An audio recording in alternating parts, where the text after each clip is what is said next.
We're about to finish this and our memo take, angle, punchline, kicker. Today we don't have Joageo's angle, but we will have the rest. So let's start with my memo. And this week it's about the state of healthcare in this country. To explain this, I'll tell you about 4 women: Susan, Mamuri, Margaret, and Eva. Tonight these women are back home with their families. But this was not the case just 2 days ago. The 4 were among 22 women who had been detained at Kenyatta National Hospital for failing to pay their hospital bills. They are now home due to a good piece of journalism and the generosity of 2 well-wishers. You see, before Wednesday this week, the last time Susan Jane Wanjiru saw her baby was 3 weeks ago, shortly after giving birth. Susan had been detained at Kenyatta for failing to pay a bill of 40,000 shillings. A good Samaritan was taking care of the newborn baby in Embakasi, a baby who more than anything needed her mother. And Mamuri Kikaka is a 70-year-old lady from Kitui. She had been detained at the country's biggest referral hospital for close to 1 year now. During this time, none of her relatives had gone to see her. She had lost all hope of ever going home, believing her relatives had forgotten about her. Margaret Haja was also staying at the hospital with no silver lining in sight. For close to 2 months, she had been sharing a small room with 20 other women, sometimes sleeping on the floor as the few mattresses available were not enough. She was brought to the hospital in critical condition, but after getting better, could not afford to pay her bill. Eva Njeri, who has no father or mother, had been at KNH for 3 months. Her grandmother could not afford the 28,000 shillings needed to get her out. After their plight was aired here on Citizen TV, well-wishers paid a total of 1.6 million shillings, and the visibly emotional and relieved ladies went back to their homes. All this happened against the backdrop of a tour of the very hospital by members of the Parliamentary Health Committee just last week. The health PS said at the time, and I quote her, "There are no patients detained in the hospital because of non-payment of their bill." Really? Was this the PS being economical with the truth, or was someone at KNH hiding these patients at the time? Or did the MPs go to a different hospital? Well, the ministry has now constituted a team to look into detention of patients in hospitals and bodies in mortuaries over uncleared bills. I would have thought they would just abolish it. I mean, imagine if everybody in this country had a right to detain their debtors for as long as they wanted. In October last year, Justice Wilfrida Okwany actually declared that it was illegal for a hospital to detain a patient over unpaid bills. In a case filed against Nairobi Women's Hospital, the judge said the hospital had no right to detain one Daniel Mwenga, but could pursue other debt collection methods available in law. Now, Parliament is attempting to put that in black and white through the proposed amendment to the Health Laws Amendment Bill 2018. Now, this is all well and good, but detaining patients is just one of the countless challenges facing the health sector. We have not talked about the congestion, the unavailability of drugs, the shortage of medical personnel, their frequent pay disputes. I could go on and on and on. And that is why tonight, again, I say, why can't we perhaps throw away the other items of the big 4 and just focus on health? Because once we are all healthy, there's nothing we cannot do. That's my memo. Yeah. Profound. Mm-hmm. And on to my kicker tonight, and it's addressed to the incoming Inspector General of the Police, Hillary Mutyambai. Earlier today, Mutyambai appeared for the procedural vetting by a committee of Parliament, and I don't consider it premature to call him the next Inspector General of the Police. He was calm, eloquent, and thoughtful in his answers, and I'm certain the House Committee will clear him to take up his position. Now, Hillary Mutyambai appeared every bit the experienced policeman he is, having risen through the ranks from a police constable that trained at the Kiganjo Police College to a middle-level officer across 2 intelligence services, the National Intelligence Service, NIS, and its precursor, the Special Branch. He also did well in my favorite personality test, the body language. Confident but not cocky, and of course, the physical presence and attributes traditionally associated with security services.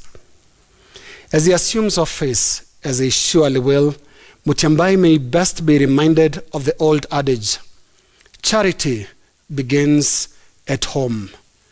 In my journalism career, I have interacted with members of the police service, whether on the beat, in riots, sports, training, leisure, and even their residences. I submit to the new Inspector General that he should dedicate all his energy in first, improving the terms and working conditions of the men and women of the National Police Service. As a professional that started off as a police constable 27 years ago, Mutyambai would know very well that constables are the backbone of the Kenya Police. The welfare of the police officers should rank high in the priorities of the new Inspector General. Start with salaries. A majority of Kenya's 100,000 plus police officers earn between 16,000 and 35,000 shillings a month. The recent introduction of the 9,500 shillings in house allowance, 3,000 shillings in commuter allowances, and another 3,000 in what they call house supplementation, a total of 15,500 shillings, is a welcome gesture to the police service. But this should only be the first step. In practical terms, this allowance comes as a relief largely to those policemen based in camps at security operation areas, mainly the General Service Unit GSU, Border Patrol Police, and the Anti-Stock Theft Unit. Some serious thought should be spared for the police officers based in urban areas, including Nairobi, and who are now supposed to rent their own housing. Without doubt, rent will be a new tough world for police officers living in urban centers. The burden can only be addressed by improvement of terms. And to improve the salaries of the police, the new Inspector General must revisit the Justice Philip Ransley Task Force recommendations. There were about 200 that included a salary increment plan that was abandoned midstream by the government. Secondly, the new IG must address endless complaints of corruption against the police. But while at it, the direct link must be drawn between poor remuneration and bribery in the police service. Thirdly, sir, get to the bottom of the high suicide rates among policemen. Between November and December last year, a policeman shot himself dead at the chief's camp in Dagoretti here in Nairobi. Another one, said to be a driver of the former IGP, Joseph Boynet, committed suicide in Narok. Another police officer killed his girlfriend before turning the gun on himself. Yet another shot himself dead in Kitui. These numbers are depressing and need to be addressed as a matter of urgency. Away from the internal affairs of the police, the Inspector General designate is walking into an environment that is increasingly showing some promise. The Director of Public Prosecution, DPP, Nurdin Haji, and Director of Criminal Investigation, George Kinoti, are causing nightmares to a broad base of public and private wrongdoers, including champions of Kenya's corruption Premier League. The CEO of the ESC, Twalib Mbarak, is injecting some life and procuring some teeth for the anti-corruption body. This is the club to which Hillary Mutyambai must soon and first be proudly and consequentially be associated. On broad issues of legacy, Mutyambai should remember retired General Daudi Tonje, a decent man, a diligent and dignified soldier who bravely went about reforming the Kenya Defense Forces, KDF. Tonje is a KDF reforms legend, and Mutyambai should be the same for the police. He should reorganize the structures and decongest the parking. For those not conversant with the police slang, parking is a nickname for the police headquarters with regard to senior police officers deployed there without any real assignments or role. They call it parking. Mutyambai must also ensure that merit and not tribe or political patronage is the only way to promotion of police officers from one rank to another. He must also break the 5-year circle that sees the police or sections of it converted into a frenzied, partisan, baby-killing, results-imposing political militia during elections. Mutyambai should aim to be the face of reform, real reform, and professionalization of the police service. But another reminder, sir, charity begins at home. All those great things start with one happy, satisfied, and motivated police constable. That is my kicker. Talking about motivation. Now, is there motivation, or what is the motivation in some of the legislations that are being proposed in the recent past? Look, the Kenya Dairy Board came up with some proposed regulations on how to control the milk trade. When you look at some of the regulations, the proposed regulations, they were sounding ridiculous. And you ask, what did they intend to achieve? What was the thinking behind them? Was there any public participation? And sufficiently so? And what do they aim to achieve? When you say somebody cannot sell milk to their neighbor, they have to take it to a dairy for processing and so on and so forth, do those regulations proposed as they are make sense? And obviously the question of who do they intend to benefit comes to the fore. So probably our members of parliament need to be a little more alert whenever such regulations come their way. They must look at them critically, clearly, and candidly, and see whether they achieve any good or they're meant to harass the farmer even more. Look, there was even another proposal about the use of manure. Who comes with such kind of proposals? What for? Do they make sense? This is where our members of parliament have a bigger role to play. One of the reasons why Kenyans wake up every 5 years very early in the morning is to ensure that they have people in that National Assembly and in the Senate and even in the county assemblies who can churn very good laws, very good legislations that make sense to them, that make their work easier. Actually, laws that enable them more than victimize them or make it difficult for them to work. So I think there is need to punch some of these regulations that are being proposed because they don't make any sense. That's my punchline. We are taking it to church on My Take Tonight. Last Sunday, something interesting happened. It started off like any other Sunday. Most of us went to church. So too did the politicians, to a church in Banana Hill.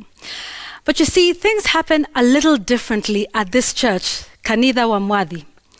Upon arrival, the MPs were politely informed by Bishop Wangare that the church does not give politicians an opportunity to piga siasa there. They were then prayed for and allowed to leave if they so wished. What a rare sight, considering the blurred lines recently between the church and politics. You see, the pulpit is not just any place. Any good Christian will tell you it is a sacred place, a point of contact with the heavens.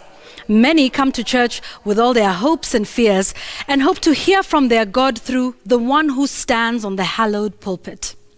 So when this platform is ceded to politicians who come and push their political agenda, or worse still, say the unmentionable in a church, let alone in public, then the holy place is defiled.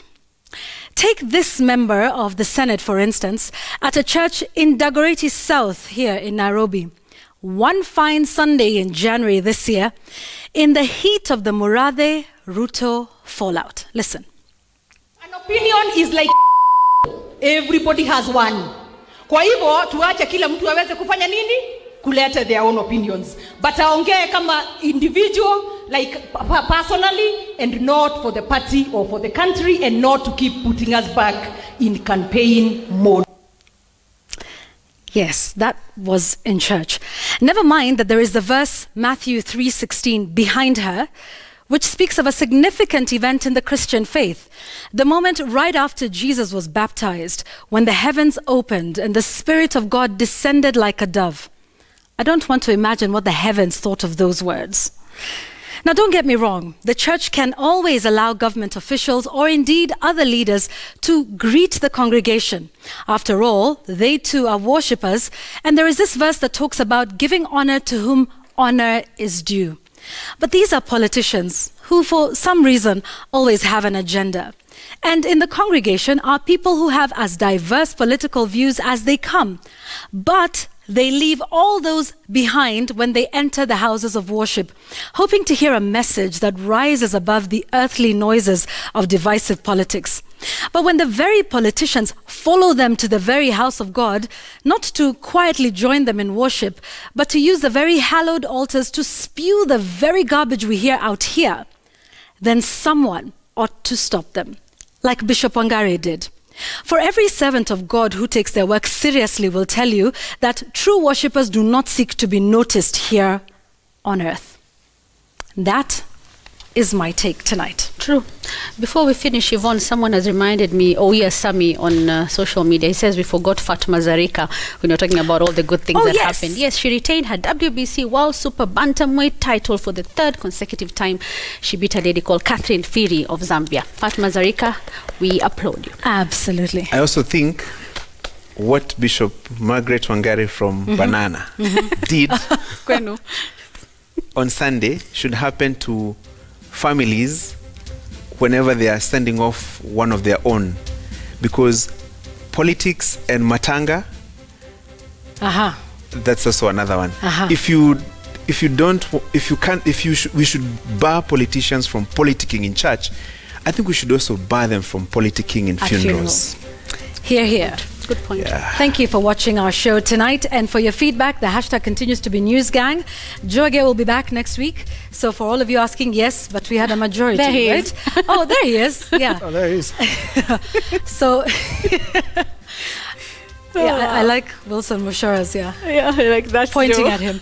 So yes, he will be back next week. He's away on assignment in a far, far away land, and I think next week he will come back with his letter from Abu Dhabi. Oh yeah, Yes. can't wait. Which in a way that can only be delivered by him himself. Thank you for watching that hashtag. Let's keep talking. We'll see you again next week. That's next Thursday. Have a good night, everyone. Good night.